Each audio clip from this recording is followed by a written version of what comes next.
Hi, welcome to CTV and Talk City 91.1 FM.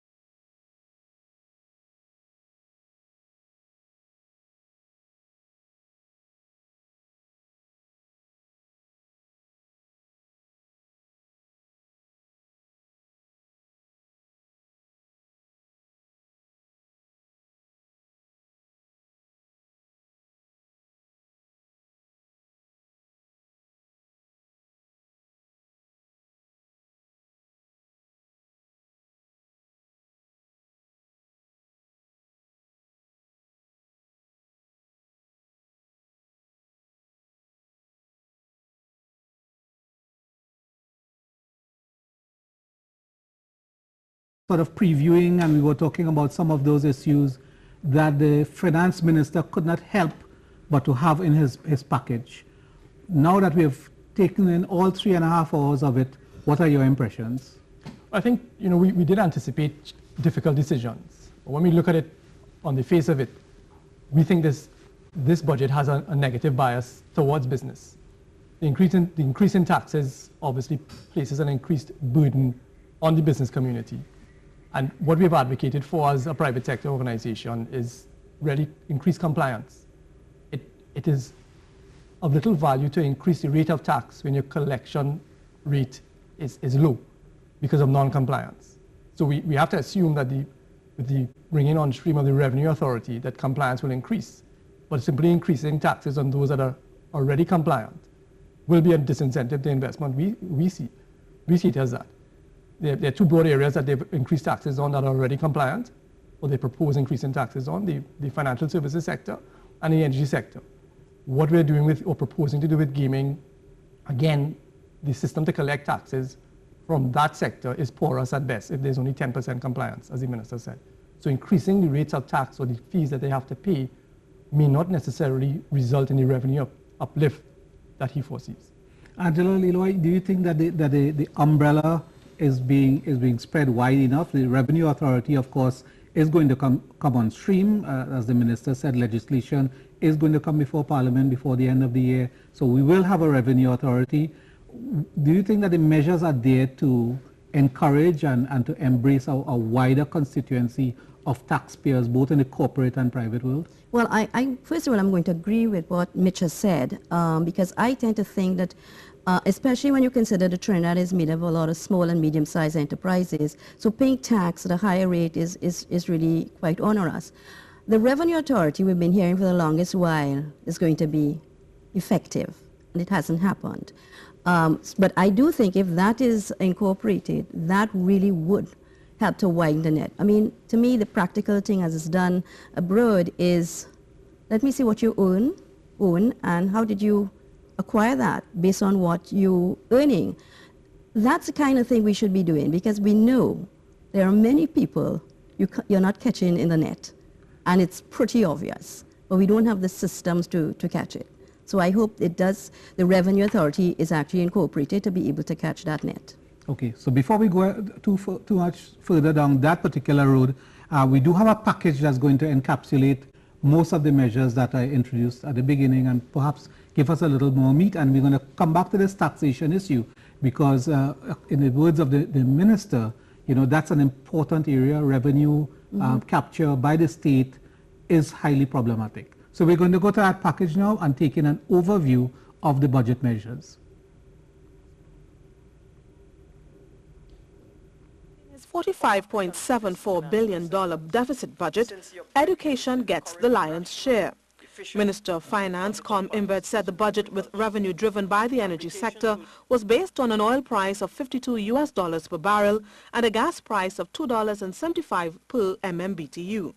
This is forecasted to bring the country some $50.5 billion in revenue.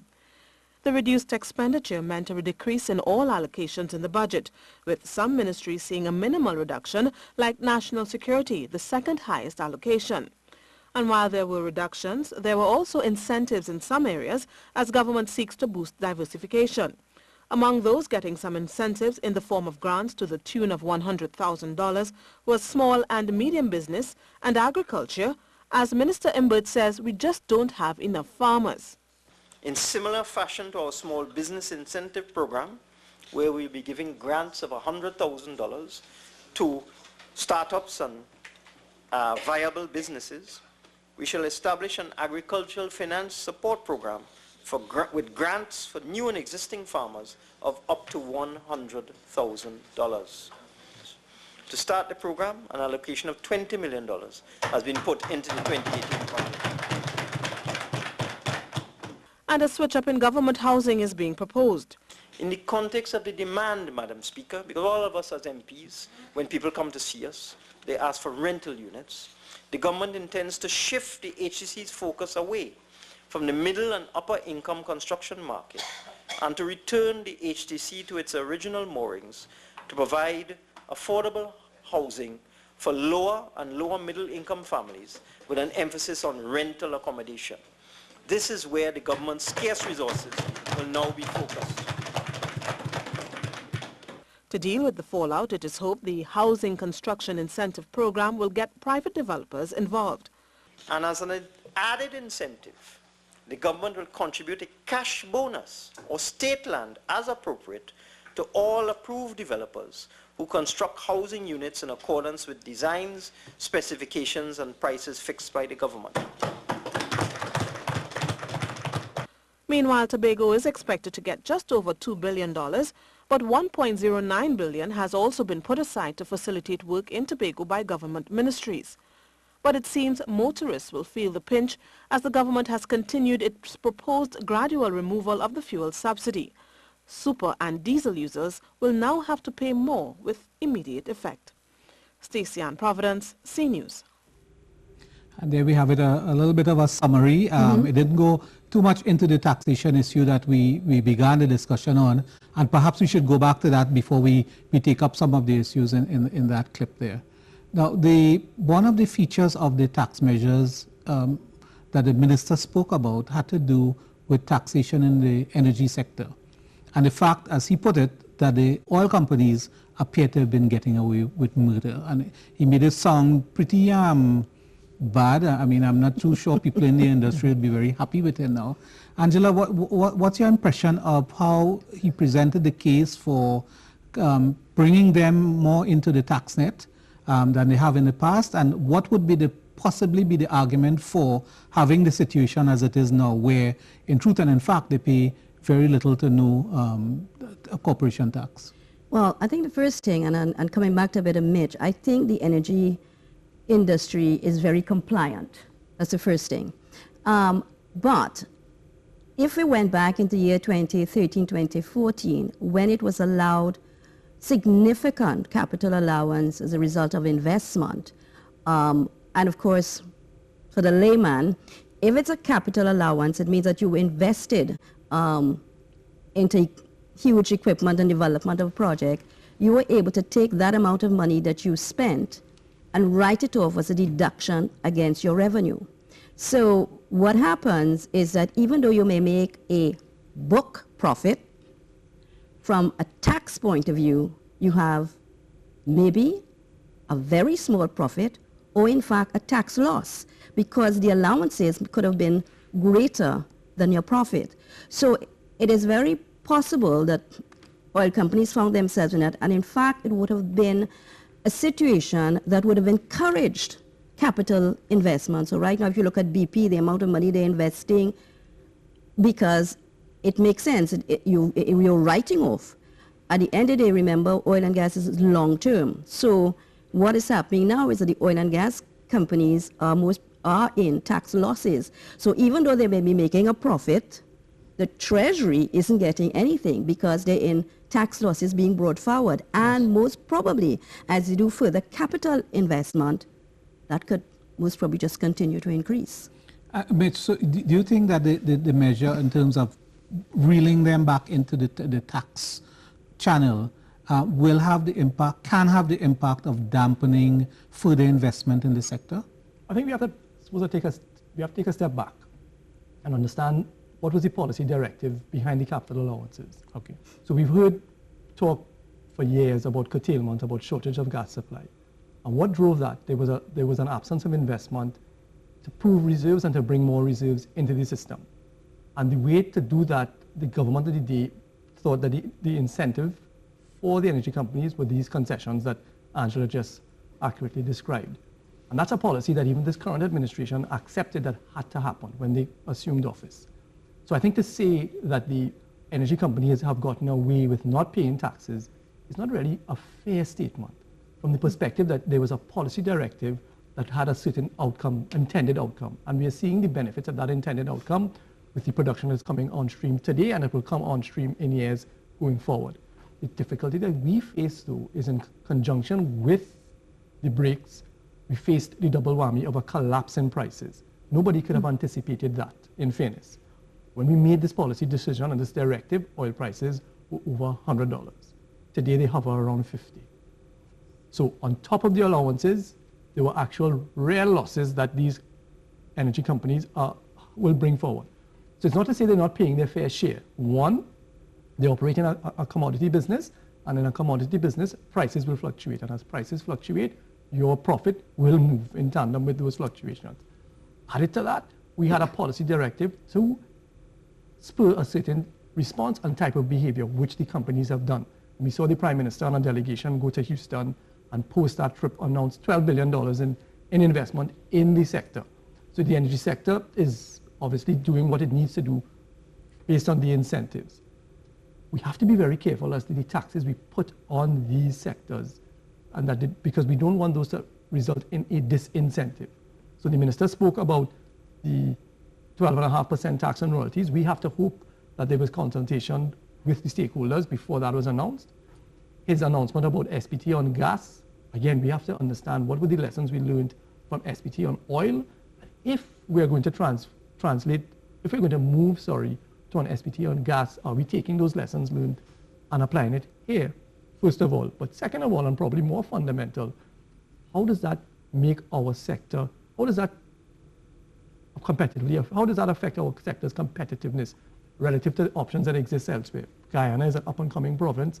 Suriname has been around for a while. Yes. Trinidad and Tobago is not unique in its energy sector wealth. Other countries have frameworks that we have to compete against. So we have to be careful that we do things in a manner that remains or retains our competitiveness and our relevance. And what about the SPT threshold? I can't remember him saying anything about any adjustments to that, the $50 pricing threshold. And would you expect a corresponding arrangement for natural gas? And if so, what would be the sort of threshold you would think would be a reasonable one for imposition of a petroleum SPT, which of course supplemental petroleum tax, which would probably need to be renamed. Right. Well, I think I can't say what the number should be, but clearly $50 a barrel for SPT on oil is outdated. We're projecting revenue on $52, right? Yeah. So you can't say your SPT is on 50 when you're budgeting 52. True. So there has to be an adjustment. What that adjustment is, there's expertise within the ministry and within the community of energy companies that can dictate what that level should be, again, within the competitiveness rubric. Gas is very tricky. With all of the gas LNG that's coming on stream from different areas of the world, we've spoken ad nauseum about the US shale boom, what is coming out of Australia, Qatar. What is that SPT likely to be? And again, how does that SPT compare to what may obtain in those markets? And does that act as a disincentive for the BPs, the Shells, the EOGs that operate in Trinidad to say, well, we're going to take our investment dollar elsewhere because we're not as heavily taxed elsewhere. As we've said, they are largely compliant.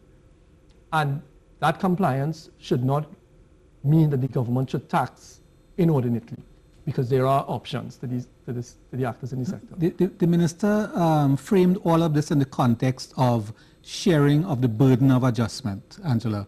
And in the process, in addition to pointing to the energy companies, he spoke about the banking sector. Mm-hmm. What are your feelings about the imposition of new levies on the banking sector in terms of increases in the corporation tax? Wesley, No, that is really unfair. I have a banker right next to me. I'm coming to him.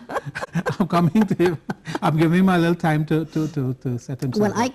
I will say that what I think the perspective was is that, you know, the banks are seen as very profitable. As a layman, you most probably, wow, they make a lot of money on the foreign exchange gains and on their bank charges. And so to me, it's saying, okay, let me take from those that have the money to give us what they're making. But on the other side, I'm going to have where Mitch is going to say to me, but we are so compliant, okay? You see, now you blunted his attack, but you go ahead. No, but I think from a layman's point of view, that would be one of the reasons that you'd say, I mean, which bank is losing money? That's why we invest in banks. Yeah. So Mitch, you think that there's a little bit of political interplay here where perhaps the minister is playing on a popular sentiment that the banks are making a lot of money and people are having a very difficult time, so let the bank now share in the burden in the same way that consumers and people who have bank accounts have been sharing. Yeah. I think the banks have been, and the financial services sector has been the target from way back, from time immemorial. I mean, it heightened in 2008 with the financial crisis. So there has been a strong anti-bank sentiment globally, and Trinidad is no exception to that. No business likes an increase in taxes. The question that we would have as a sector, if the taxes are increases, how is that going to improve productivity and the quality of service that we get when we interact with the government bureaucracy that exists today and the overall actors in the economy? Well, customers have been asking that question every time the rates, the fees go up for different services. Right. Now, what you have to realize, and again, putting on my banker's hat, the banking industry is one which is probably unique in the sense that the revenue and the costs of the bank are widely known to all and sundry, because you know what we take a deposit in at, and you know what we lend money at. If you flip that and you said if every business had that same level of transparency, with the anxiety we face, with the anxiety we feel when dealing with banks, not be the same in those other businesses. Because other businesses, we don't know how much cars are marked up by, we don't know how much groceries are marked up by, with the same degree of clarity that we know that banks. Every business is in the business to make a profit. So penalizing one sector because they make a profit is not the way that we should go. Again, you are taxing the compliant. Banks are going to pay that 35% because we have paid at 30, we have paid at lower rates. We will pay at that level. What the minister has to understand is the other changes he has made in the system, which we have advocated for, so to reduce subsidization. Those are going to have a ripple effect.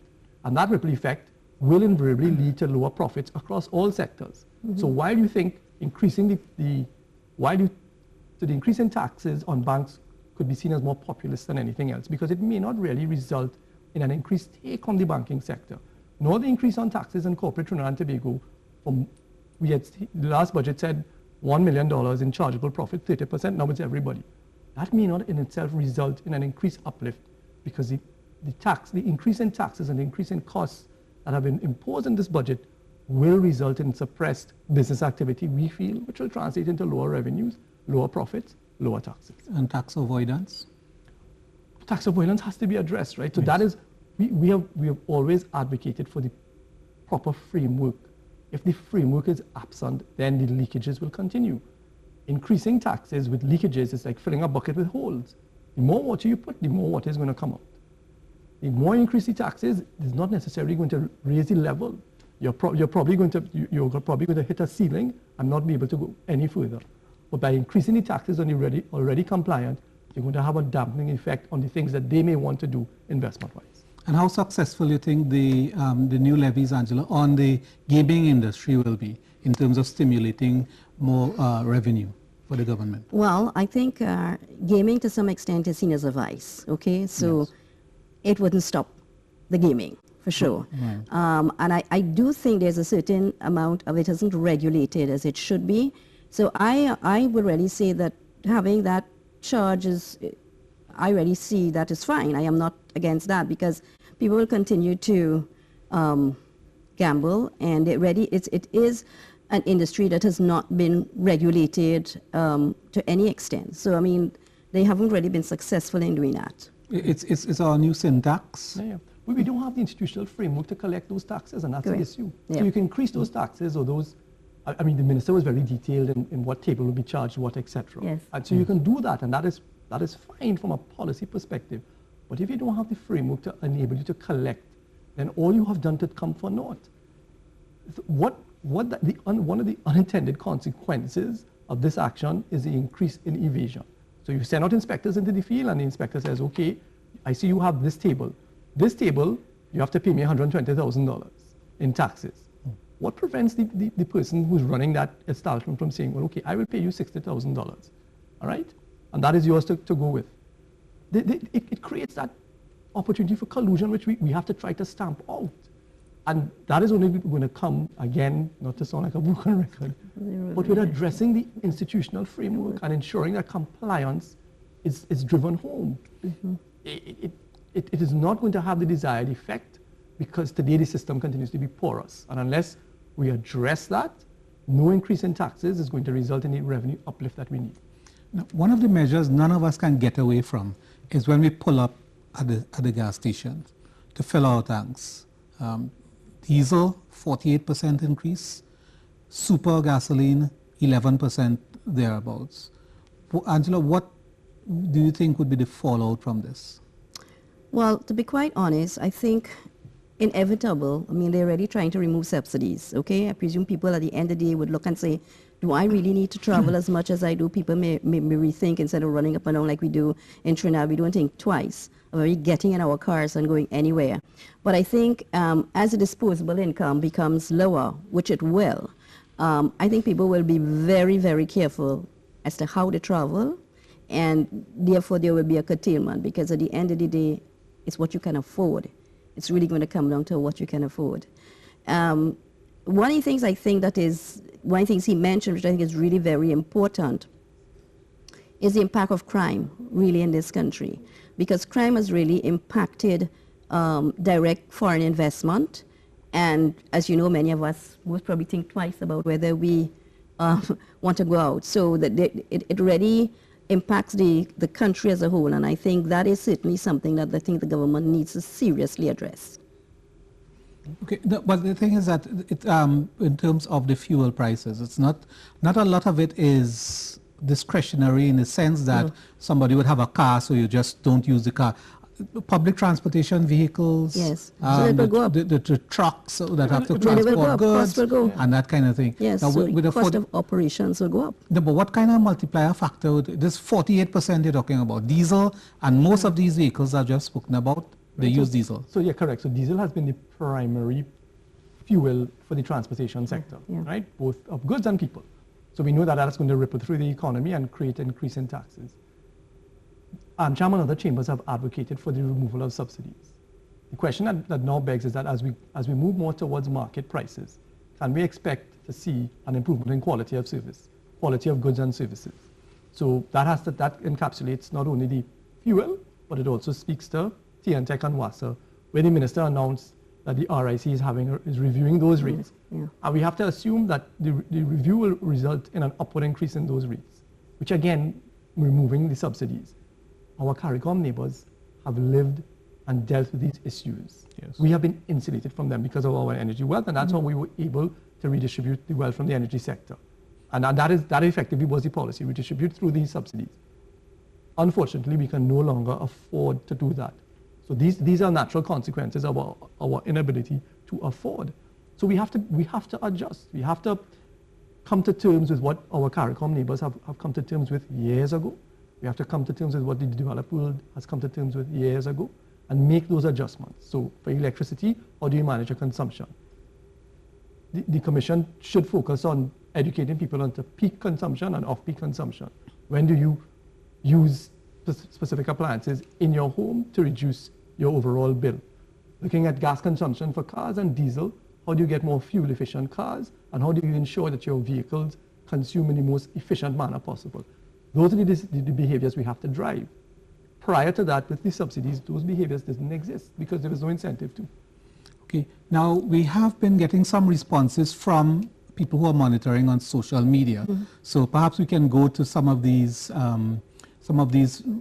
bits of feedback. We have one person Bernadette Anne-Marie Richards, who's asking, what you people really want? Everything for free? The government must get some revenue. Stop this blame game of politics. It's both sides. There are a lot of people not paying taxes in this country. What do you expect? Some paying and some are not. Actually, I went straight into that comment from Delano Forbes, who provided some feedback from social media. We're going to go to a breakdown. When we come back, we'll resume our discussion on Budget 2018.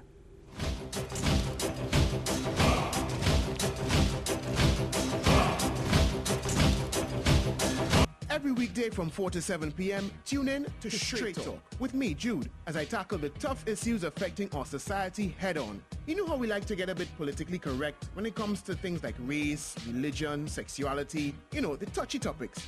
So let's get some honest, straightforward, and rational discussion going so we can find some common ground on the issues that divide us the most. Straight Talk, right here on Talk City 91.1 FM, every weekday from 4 to 7 p.m. When you turn on your television, do you see yourself? CTV believes, yes, you should. Get ready to see your community, see your culture, see your country, see yourself. Sundays at 7:30 p.m. and Wednesdays at 8 p.m. only on CTV.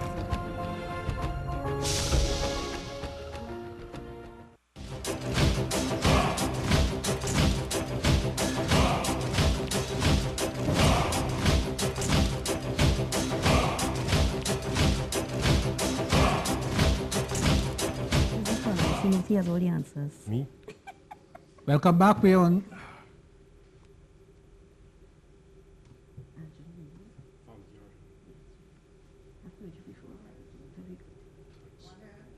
Welcome back. We are live on CTV and Talk City 91.1 FM, and we are discussing Budget 2018.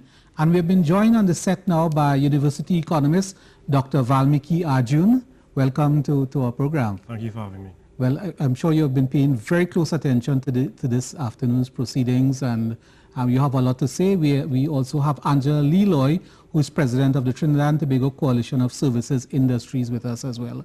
And before we went to the break and before we took in our social media comments, we were talking about the impact of the increases in fuel prices, and we were talking about the kinds of adjustments that need to occur if we are to turn the situation around in Trinidad and Tobago. What are your impressions in terms of the overall package, and specifically on those issues that are going to mean for the man in the street digging a little deeper in their pockets? Well, I think by and large, the public expected several austerity measures. Now, a budget is really not just supposed to be an indication or plan of how much cash flows you want to receive for the year, how much expenditure you want to cut, and how well you plan to widen your fiscal deficit.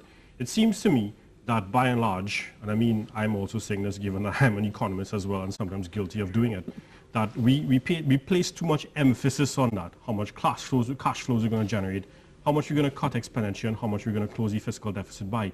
But the budget is much more than that. The budget is really also, and more importantly, about how you plan to stimulate economic activity, how you plan to stimulate investments, how you plan, what is your strategy to return to a position of economic prosperity. Now, I felt that this particular budget, in many instances, did not sufficiently address that aspect of the budget.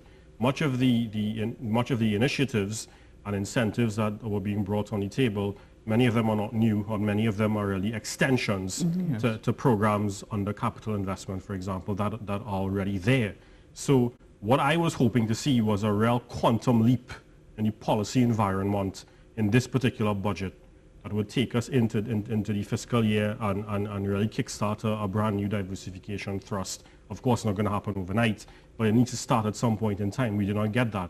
What we really need at this particular stage is to pay careful attention, not just how we cut expenditure. We've cut expenditure this year by, I think, about the vicinity of 3 billion compared to last year's budgeted figure. But what we need to really pay attention to is how we reallocate expenditure to the more productive avenues in the economy, especially for capital investment purposes. But not just that, how we improve the ease of doing business and the business conditions within the business environment as a whole to attract more investment and from the private sector, both local and the foreign private sector, and how we enhance and develop the activities of the small and medium enterprises. Now, we did see some incentives being offered to SMEs. Whether it was enough, that in my opinion, was not sufficient. But that doesn't mean to say that it won't go some way in assisting the activities and boosting the activities of the SMEs. But then we have to consider all the other variables within the business environment that restrict their activity and restrict also consumption and investment as a whole. I think the budget, by and large, needed to pay more attention to these particular aspects, but unfortunately did not. Before you arrived, we were looking at the impact on the energy sector of the tax intervention there now, and whether that may in fact put a damper on the capital investment you're talking about, the new investments, to generate further wealth in the economy. Do you think it would have that impact? What we have to remember is that, if we backtrack a bit about 2013, 2014, incentives were put in place in an attempt to keep up with the growing competitiveness, the huge competitiveness of the global hydrocarbon market. Now, it's getting more competitive. You find that, for example, coming out of the United States, the U.S. Energy Information Administration, they're expecting the U.S. alone to increase their production of oil per day. It's likely to be within the vicinity of about 10 million barrels of oil being produced per day. Now, when you look at those figures, and we're at 73,000 barrels of oil per day, we're nowhere near as competitive at that particular level. But in addition to that, a lot of our reserves lie in deep waters, and at current prices, we have to consider that there's going to be a high break-even cost to do any sort of exploration and extraction activities in deep water. So you have to find a way to incentivize these companies to not just want to stay and continue investing in our economy, but to want to ramp up the scale of their investment activities in our economy, especially when you have Guyana, a country like Guyana, with those vast reserves just south of the border. We have to keep in mind, why would an energy company want to stay here when you can go somewhere else and invest and maybe incur less costs, less investment costs, less exploration costs, going into shallower waters? What do we have to offer them? What incentives do we have to offer them? So that's why, by and large, much of the incentives would have taken place in the last few years. Now, I think coming out of this budget, where we had this new royalties being implemented or are going to be implemented to these energy companies, it's really signaling that you are still, while you have invested here, you are still part of this entire investment climate. And this is the state of the climate right now, so this is what we need from you right at this particular point in time. It doesn't negate, however, any sort of future investment or incentives to invest from these companies at a later point in time. I don't think at this point in time implementing this new royalty is going to deject or cause significant dejection on the part of these companies from wanting to continue their activities here in Trinidad and Tobago. In the energy sector, there's a thriving energy subsector comprising services companies. Correct, I agree with that. Yeah, what would be the impact, you think, of the new royalties and the possibility that there can be a bit of a pullback in terms of the level of investments? To begin with, I think if you look at some of these big companies, the BPs, the Shells, they've actually, I mean, I had the benefit of listening to Derek Hudson the other day and Shell, and looking at the type of investments they're putting in, it's pretty heavy, and I mean, they're really here for the long haul.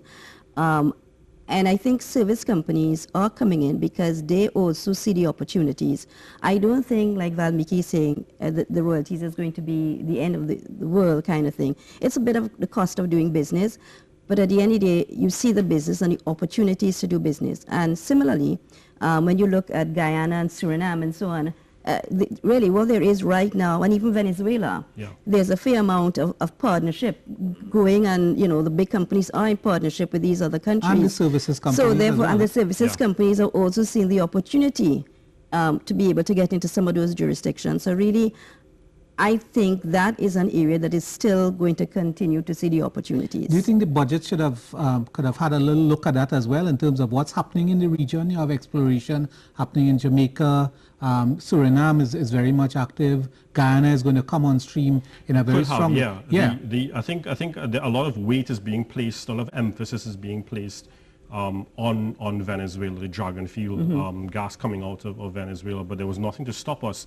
from accelerating our activities, especially with respect to our service, energy service activities, to penetrate even further into the Guyanese market, but not just restrict ourselves to the region.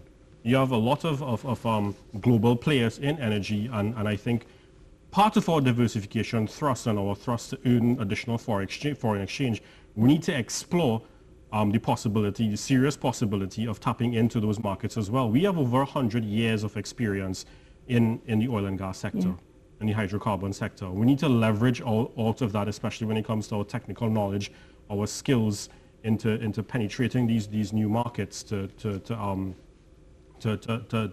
offer them advice, consult various consultancies and various other aspects of our expertise in order to help boost not just their sector, but our revenues at the same time, our inflows of revenue at the same time. Angela, are you seeing more of a concerted effort by the industry? I would agree with Valmikki a lot, because I think we have such expertise in the industry.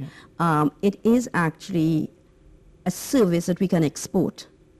And that, in fact, is happening. There are a lot of Trinidadians outside of here.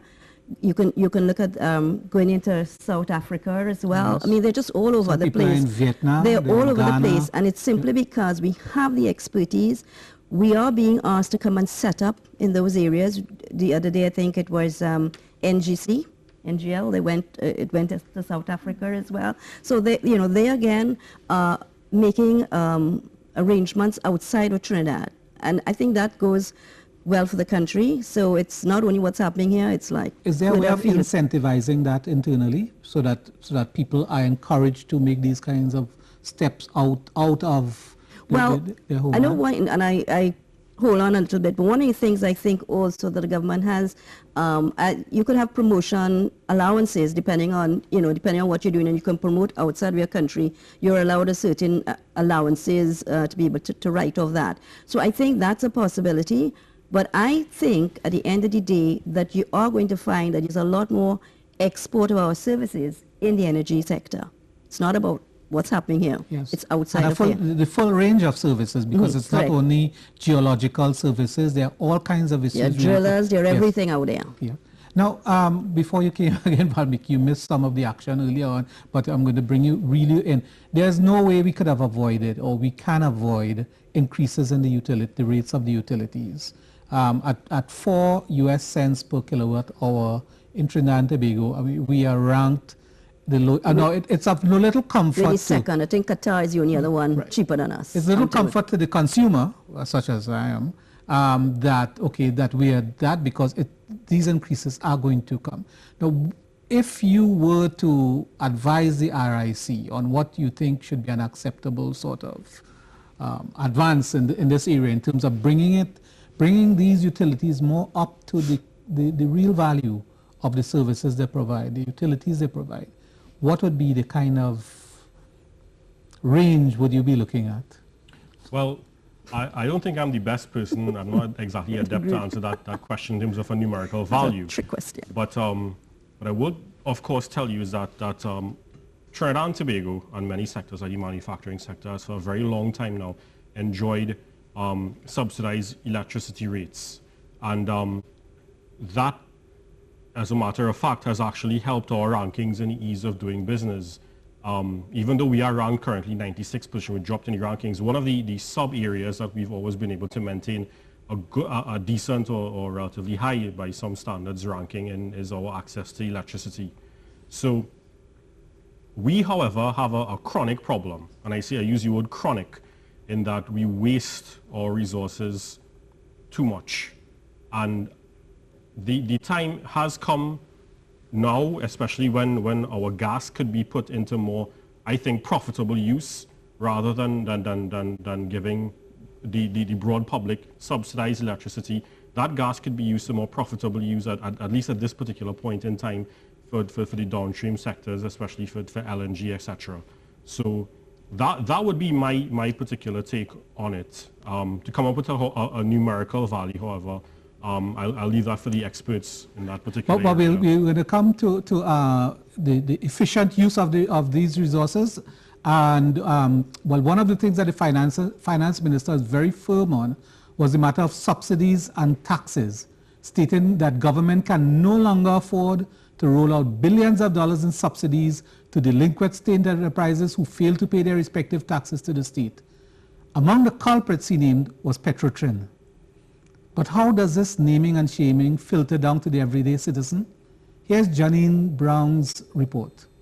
Petrotrin, which produces almost 60% of our country's oil, does not pay its taxes and royalties to the state. This failure to pay is being described by the finance minister as a ridiculous and highly irresponsible state of affairs.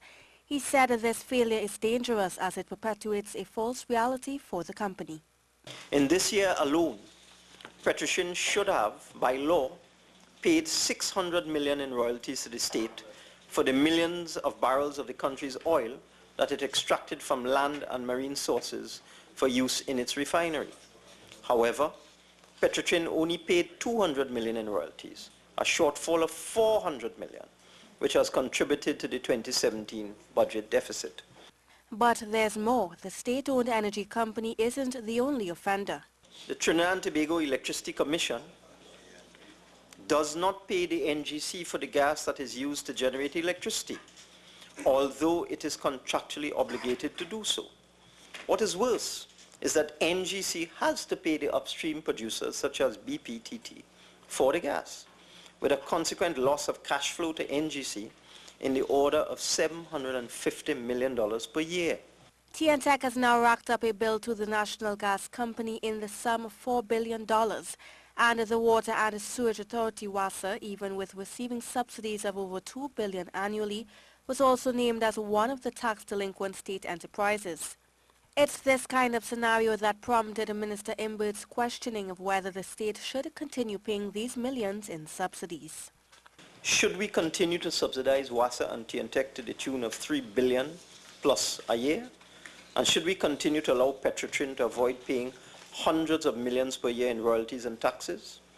Or should we use this money to create jobs, to stimulate economic growth, and to assist the poor and vulnerable?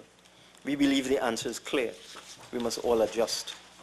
How that question is answered in the future, citizens will have to wait to see. Janine Brown, C News.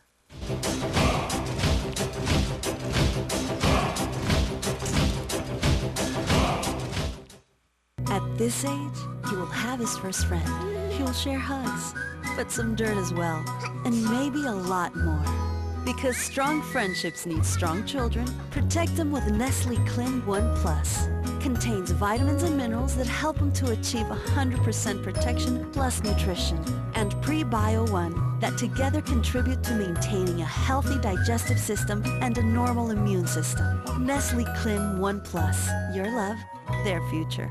Sweet 100.1 FM presents the sweetest 100 days of Christmas.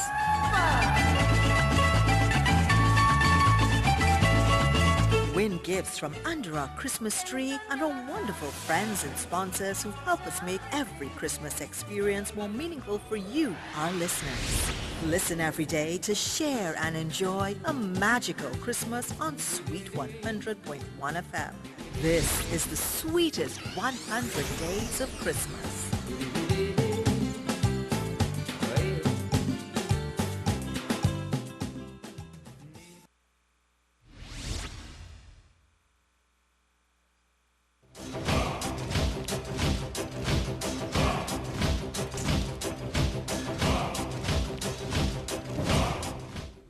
Welcome back to Budget 2018. You're on CTV and Talk City 91.1 FM.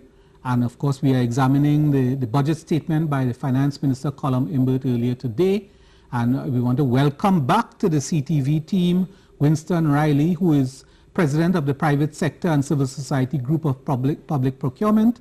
And remaining with us is Dr. Valmikki Arjoon, who's a university economist. And before we broke and before we took in that package a short while ago, we were talking about the fact that, Winston, that the utilities, they're going up.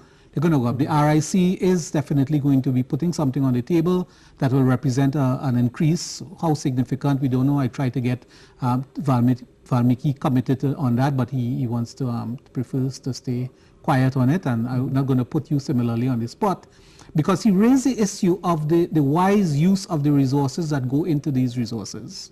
Water, electricity. And when you talk about electricity, you talk about natural gas, and then you talk about the onus on the consumer to ensure that there's as little wastage as possible. What is your take on that? No, it's about time that we come to terms with the fact that we have been wasting our resources, literally, right? And there is need for consumers in their belts and be weaned off all these subsidy situations. I mean, it's ridiculous. I mean, we have tremendous subsidies on electricity, on water, and things like that. We're doing it on gas, but we have to do it in the other places. We cannot continue to live that way.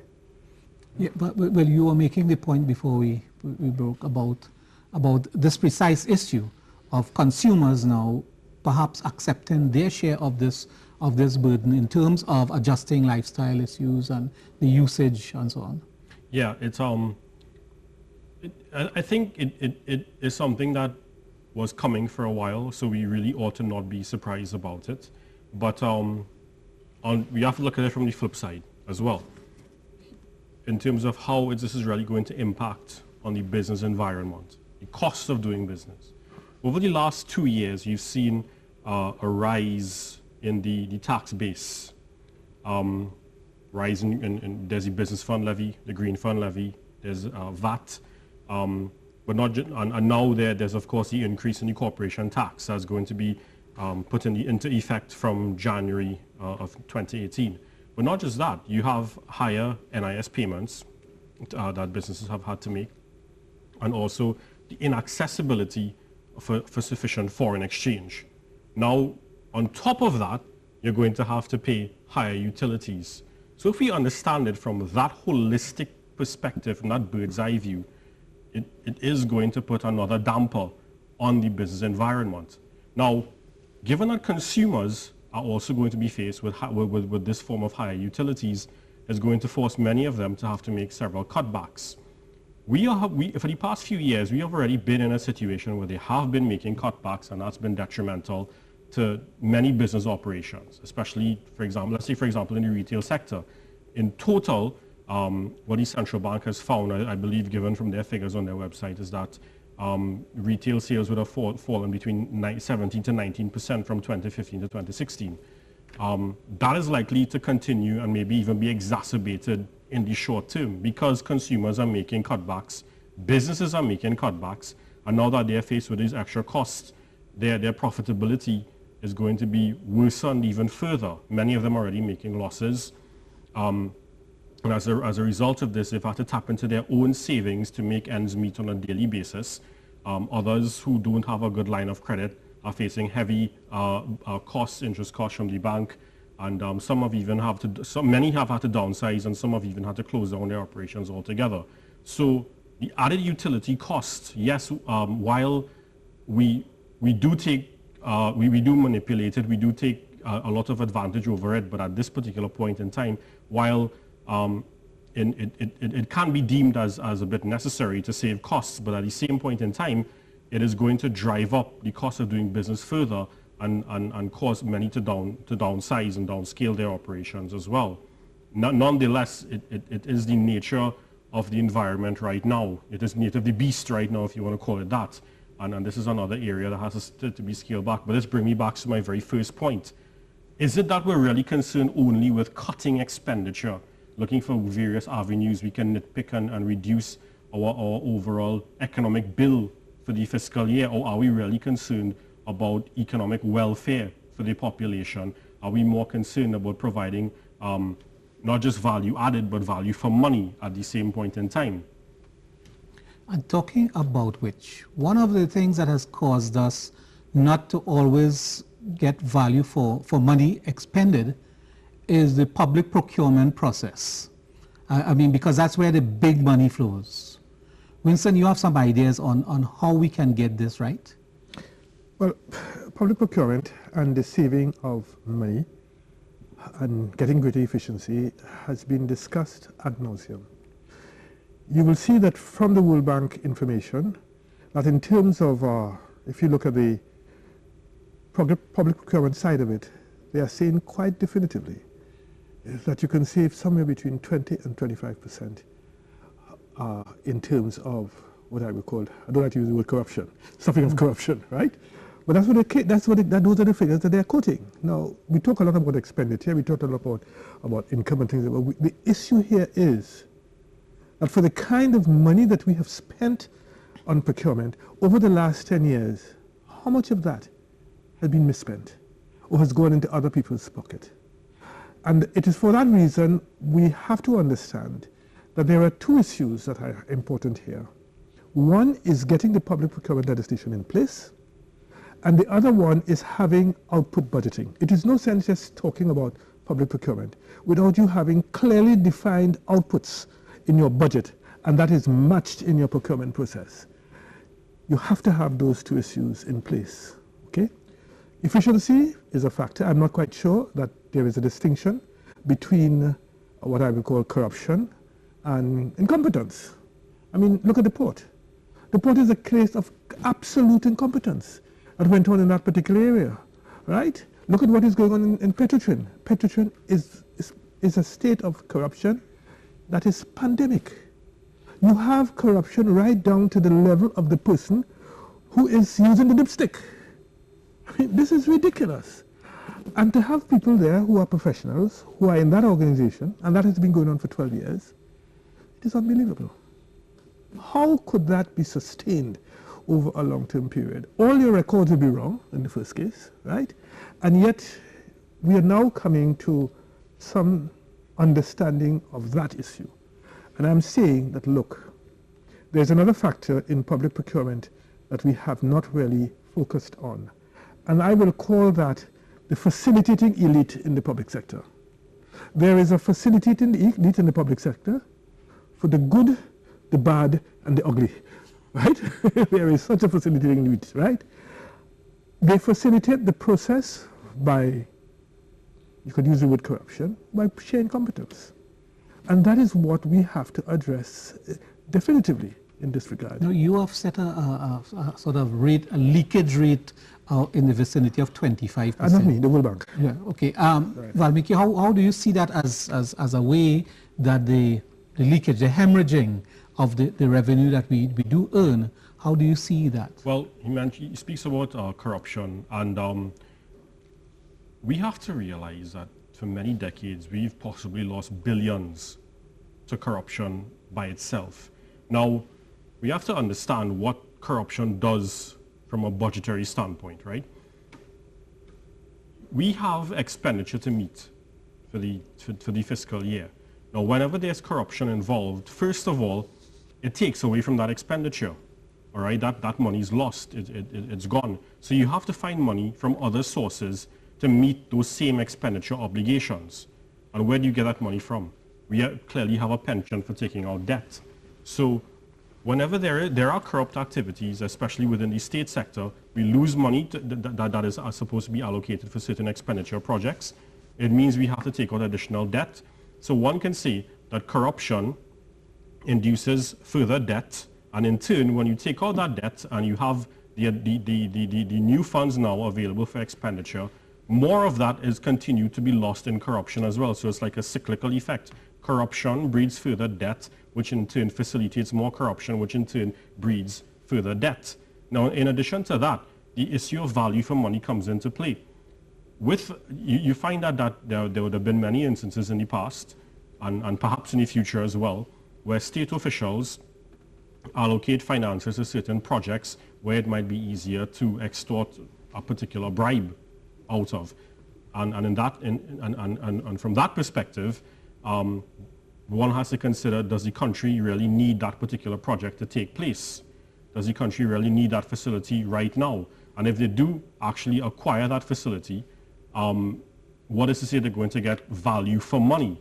If $5 million is spent on a particular project and some of that is lost to corruption, but the project is completed, is that project really worth that $5 million? Is that, are we getting value, are taxpayers getting value for their money there? And the answer is clearly no. When you started off with your analysis, you said that the budget perhaps didn't go as far as it ought to have in terms of the non-arithmetical issues of balancing figures and so on. So clearly there are quote-unquote governance issues involved here and how we conduct ourselves as a society. I want to get into that, but I was just handed a release that has come from the Bankers Association of Trinidad and Tobago, and we were discussing this a little earlier, where the Bankers Association notes with some concern the recently announced increase in the corporate tax rate to be applied to the commercial banks in Trinidad and Tobago from 30% to 35%. This announcement was made during the budget and so on. And the association is saying the fact that the commercial banking sector was singled out for this unique corporate tax rate is concerning and disproportionately affects an industry which employs over 7,400 Trinidad and Tobago citizens, has 20,000 individual shareholders, and represents in excess of 1 million customers across the country. So a very negative sort of vibe coming from the Bankers Association, signaling perhaps that there's a level of consultation or some contact with the industry that was lacking before, because you would not have had this kind of, and we're hoping in the process that the energy sector does not come out with this kind of surprising or surprised reaction to what's happening. What's Winston on first? I mean, we just got this and so on. What does this signal to you? First of all, I think there is something that is strange when you begin to single out a particular participant in the market. I think that is strange, right? And you have to ask yourself whether this is a play to politics. Once you do that, it means that you are playing politics, as far as I'm concerned, right? Okay? So you have to ask yourself why. How much revenue do you gain for that? What effect do you have? The economists here will be better on that situation. But that is a direct play to politics, as far as I'm concerned. What do you think about it? Well, I think one of the perhaps the gist really in all of this is that the minister is trying to make it clear today that there is some form of inequality in the wealth earnings in the country. You found that in the last few years, banks have been earning hundreds of millions, in some cases billions in revenue or profits. And many have complained in the past that the business community is suffering and banks are actually reaping more and more profits as the years go by. What is really happening there?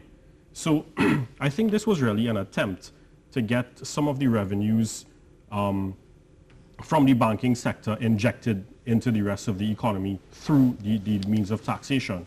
Is it the best way to do it?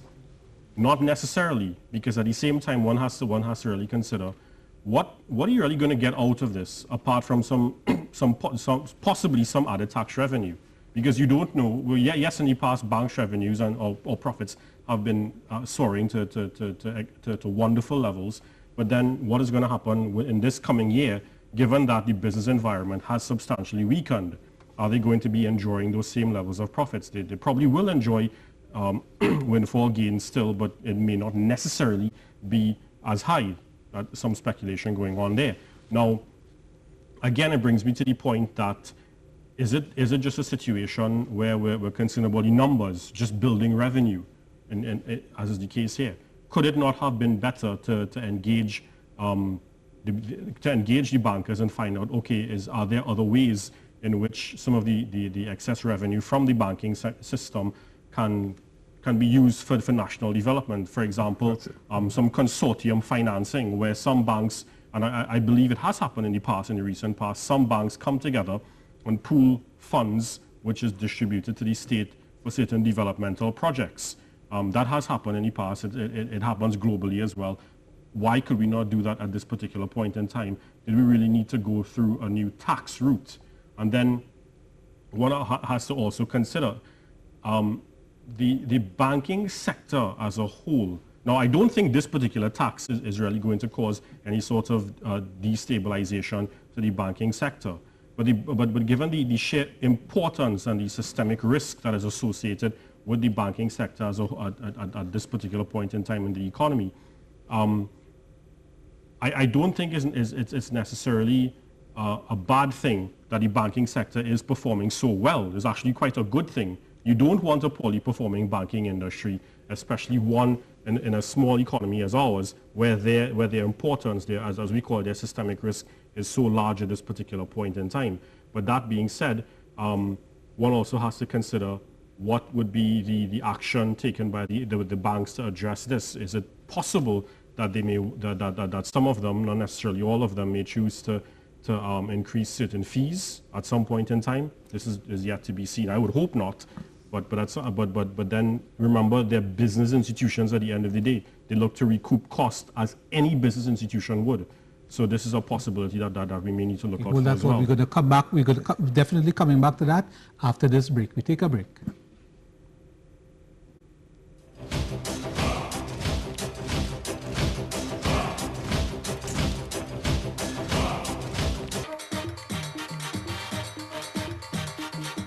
Welcome to Under the Sun with me, Nicola Barreto. Under the Sun with Nicola is a regional magazine program with an edge on all things Caribbean. Anything and possibly everything under the sun. We focus on arts, culture, cuisine, Generation Now, celebrity interviews, and most important, giveaways. The main focus of Under the Sun with Nicola is to promote regional unity while enhancing the region's social fabric. So be a part of the team. Join us, Under the Sun with Nicola.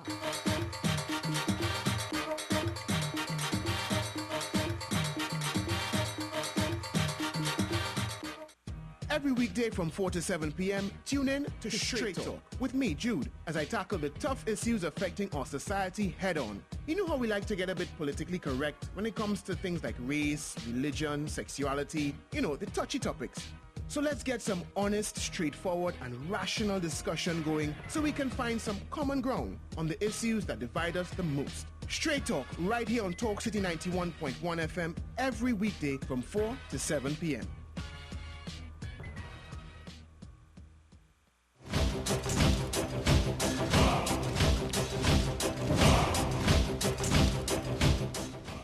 Welcome back to Budget 2018, Changing the Paradigm. That was the title given by the Minister of Finance. We're going to discuss whether, in fact, this budget statement signals a change of paradigm. But we go to our social media feed now and take in some concerns by listeners and viewers. I'm no economist, says Bravo November. But how does taxation boost our economy? There's no new revenue earner. Now that's a pretty good question. Because of course the budget is supposed to be a statement not only of cutting back on expenditure, but how do you find new means of generating revenue? So Valmikki, you want to and tie back in our banking question at the same time? Yeah. Well, to address the question, the social media question, taxes globally is really the key way in which governments, the state, earns their revenue from. It's not something you can ever avoid. It's not something you can ever escape. That is how the country earns their money, primarily through taxation. Now, I think what the individual may be alluding to is that you have an increase in taxes, and how is that going to stimulate the economy? And what's really the objective behind this, again, as I come back, it's a numbers game. The increase in the taxes is really meant to assist in earning revenues, which can then be expended on the economy, and especially for certain, hopefully in certain developmental areas as well. So that is really the real gist of taxation, and a way to earn money so that in the future you have money to spend on economic development. You have money to spend in stimulating activities in several areas, in infrastructure, maybe constructing new hospitals, improving your educational systems, and even also through the social services aspect as well. You have finances available for providing pensions to individuals, and even also, yes, for maintaining or meeting certain transfers and subsidies in the coming months and years. So taxes really are the way the government makes their money at the end of the day. What stimulates the economy thereafter is how that money is spent. Is it spent on productive avenues, or is it spent on unproductive avenues? That is the big question. Winston Riley. And I think that's a good point, but the important issue here is, instead of using taxes, if you're changing the paradigm, then one of the things one would expect the government to do is to use a percentage of the profits that they, and give them an incentive for using of the percentage of the profits in investment purposes in the country, right? Because who is better at spending that kind of money or investing that kind of money than the private sector? Certainly not the government. They haven't proved that in any way, right? So my view of it, if you're changing the paradigm, why take the money from there and just put it in government pockets? Let the people out there do an investment with a certain percentage of it, and give them the incentive. Demonstrate by your fiscal policies an incentive for doing such things. You think the private sector has been a good example of efficiency and productivity and making best use of revenue and earnings? I will not bet on that. But what I will certainly say, that they're better than the public sector. Valmikki. Well, I think a large reason for certain problems and challenges in the private sector would be the conditions that they have to work with locally. By and large, they are more efficient than the state sector and state enterprises as well. No two ways about it. They're more cost efficient. They're less. They generally tend to be less overstaffed, and they handle their corporate governance issues more remarkably compared to, again, the public service. But we have to consider the conditions, again, that the private sector have to work with. Many elements of the private sector, for one, especially small and medium enterprises, have problems getting financing, getting money to meet their daily obligations. You also have issues pertaining to employee productivity, your work ethic within the country. You have issues pertaining to when you have to collaborate or use some of the facilities within the state sector, the level of bureaucracy that exists in the state sector, the quality of institutions in the state sector. For example, something as simple as a business entity might import some raw materials, a manufacturer might import his raw materials, but customs procedures could be quite arduous in many instances. So it might just be there in the port and take him a very long time to access those raw materials to facilitate his production process. That stalls the entire production process, which means it puts a pause on his entire business operations. So it's not necessarily to say that the private sector is faltering at this particular point in time.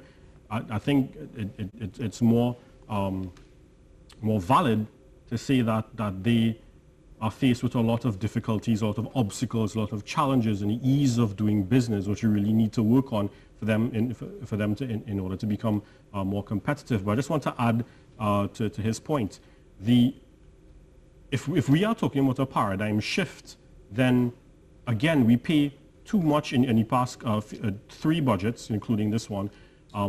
We're paying too much attention to the cash flow side of things and how we generate revenues through taxation.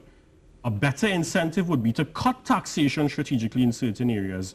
I would think, so, for example, the small and medium-sized enterprises, so that we can incentivize them to boost their activities even further, their investment activities even further. Unfortunately, we all, just a last sentence, Winston.